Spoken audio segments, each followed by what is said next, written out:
At the 2014 NFC Rookie Symposium, guest speaker Cris Carter of ESPN talked to players about having a fall guy in your crew. The video was brought to light after a recent ESPN The Magazine interview with former 49er Chris Borland. An ESPN spokesperson said, "We completely disagree with Chris's remarks, and we have made that extremely clear to him. Those views were entirely his own and do not reflect our company's point of view in any way." The NFL, which removed the video from its website Sunday, said in a statement the comment was not representative of the message of the symposium or any other league program. The league's player engagement staff immediately expressed concern about the comments to Cris. The comment was not repeated in the 2014 AFC session or this year's symposium. Cris tweeting this apology last night. "Seeing that video has made me realize how wrong I was. I was brought there to educate young people, and instead I gave them very bad advice. Every person should take responsibility for his own actions. I'm sorry, and I truly regret what I said that day." Stephen A., what's your reaction to CC's comments? Well, my first reaction was incredible disappointment, because upon seeing it for the first time yesterday, meaning seeing the story, hearing what had happened, without even seeing the video, just reading it alone, I picked up the phone and called Cris, and the first words out of my mouth is, "What the hell were you thinking?" I couldn't believe that he had uttered those words at the symposium, and that he made the mistake that he made. He was incredibly contrite and acknowledged that, you know what, it was a poor choice of words. It was something that should have never come out of his mouth. He was making a point, and he was joking around when he said that part of it, but he understands upon seeing the video how it looked. And then he was just incredibly contrite. And on that level, you know, as a guy that's known him for years and, you know, taking him at his word, being a friend of his, I understand. And you know, I forgive him. I mean, not that this is for me to forgive, because who the hell am I? But I will say to you that he did appear incredibly contrite. It was incredibly unwise for him to say. You don't sit there and give the impression that it's okay for anybody to have a fall guy in any capacity. That's simply something that you can't say. It's not something that should ever come out of his mouth. As real as some people in the hood and beyond may want to acknowledge that statement is, the fact is that any responsible adult has to know better than that. And Cris Carter made a mistake. There is no denying that. There's no defending it. It is what it is. He was wrong. He apologized. And ESPN was absolutely right to take the position that it has taken, because consistent with Walt Disney, the fact is it is not something that we condone nor tolerate in any way. As a company, the company is incredibly consistent when it comes to that. Whether we like it or not, that's the bottom line. The NFL, however, Skip Bayless, is an entirely different matter altogether. Now, I am a person that is a fan of the NFL, not just the players, not just the game, but the league and the league office. Do I always agree with their decisions? Absolutely not. Do I tend to disagree from time to time? Absolutely. But I'm somebody that has come to the defense of Roger Goodell on numerous occasions. I think that a lot of things that folks ultimately try to attach to him in terms of responsibility, I have been on the record on numerous occasions saying that Roger Goodell has gotten a bad rap, that a lot of times culpability and responsibility needs to be placed on the actual perpetrators, as opposed to people finding a reason to blame Roger Goodell. In this particular situation, however, I must step back and look at our commissioner and look at the league office and say, really, guys, was that statement that you made really necessary in terms of how quickly you put it out there?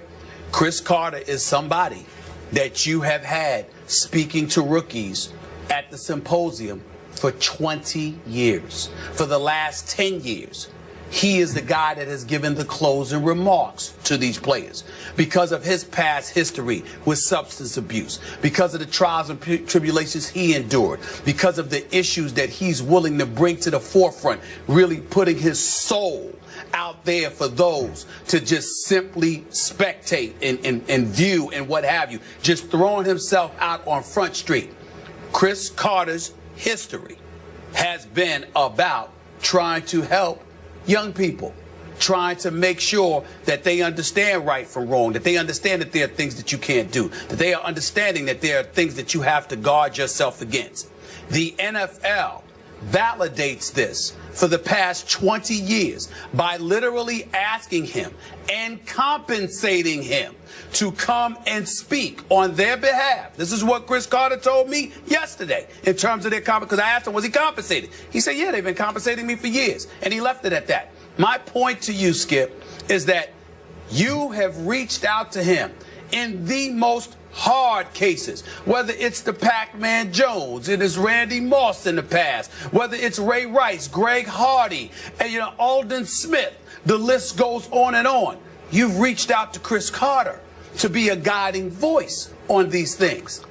And the second this goes down, before he has a chance to pass gas, you're trying to disassociate yourself from this. After it's been up on your website for Lord knows how long, you removed it yesterday, so what? That was yesterday. But it was up on your website long before that, okay? When you knew what he had said, when you knew, because you were there and you filmed it and it was your event. That's the kind of stuff that rubs me the wrong way. I totally understand that he was wrong. I totally understand that it was a mistake that he made. There is no question about it. And some people say it's not a mistake. It's something more than that. All right, fine.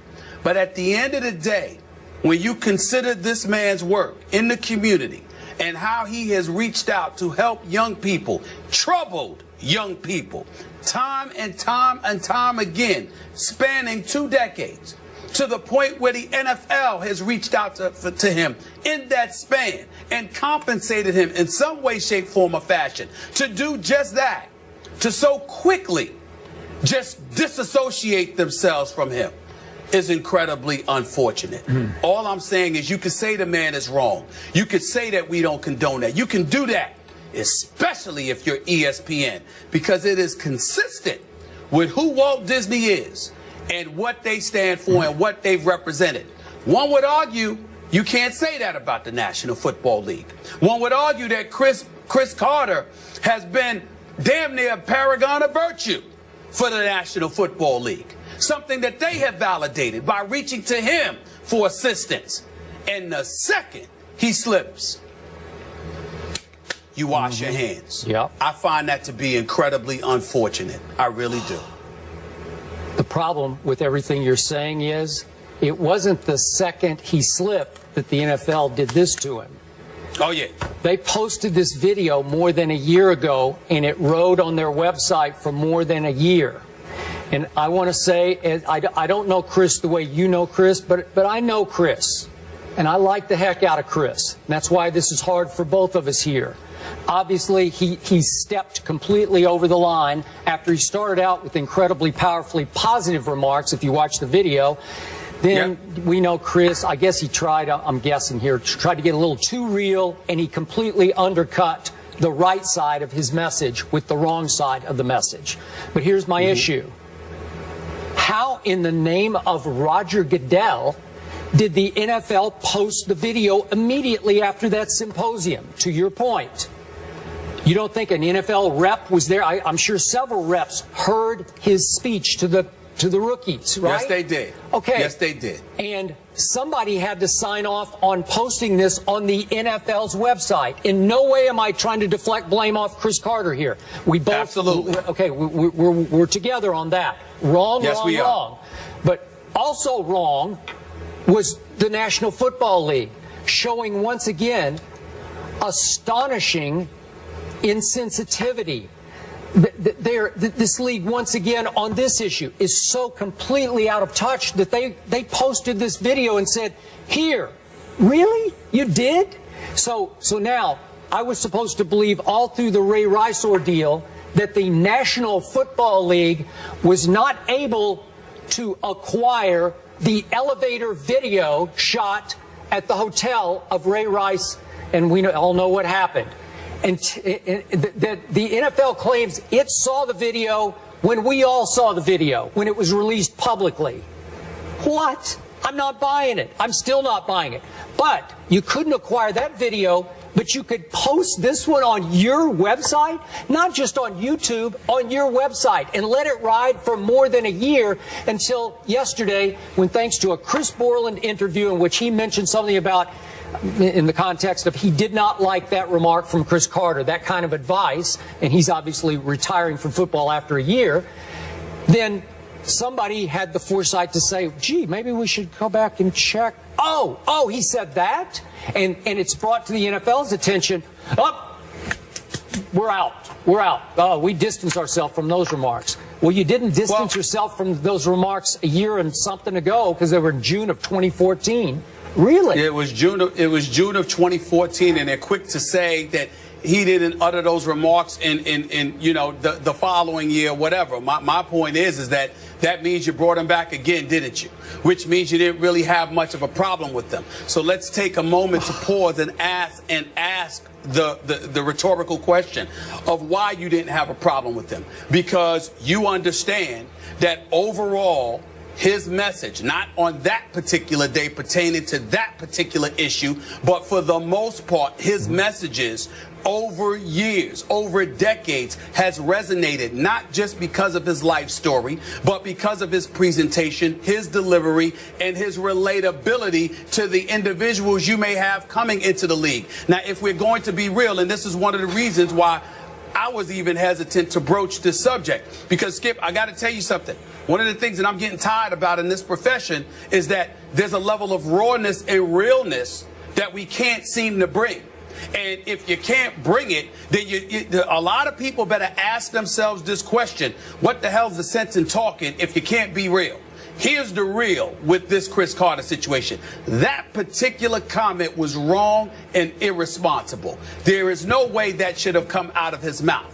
But it is a scintilla compared to the overlying message that he has religiously delivered and presented over decades to one class after another, to one NFL player after another, to one culture consistently after another. This guy is in a position, and the reason why they asked him to do it is because his experiences and his presentation and delivery gives him a relatability to the incoming individuals that others may not have. And yes, Cris Carter's message didn't necessarily relate to Chris Borland and his experiences. Unfortunately, I'm going to repeat this. Unfortunately, it related to some other dudes. I got it. Coming into the league. And that's what Cris Carter was trying to do. I can't defend him choosing to say that, and he knows that. He knows it's indefensible. Damn well can't do something like that. No question. But for the NFL to sit there and to wash its hands like that, essentially throwing him under the bus, I find that incredibly disappointing. I really, really do. They're not Walt Disney. The NFL is not Walt Disney. Hopefully the NFL can turn this into a positive and spin it forward. Maybe everybody can find a designated driver in their crew moving forward. That could be the message. Coming up, Terrell Suggs welcomed back Sam Bradford to football with a nice hit. Wasn't dirty, though. We'll get into that coming up. Plus, it's always a good week when you start with friend of the show, Lil Wayne, in the building. Check out all of today's topics by going to Instagram right now and check out our rundown. And he'll be with us coming up.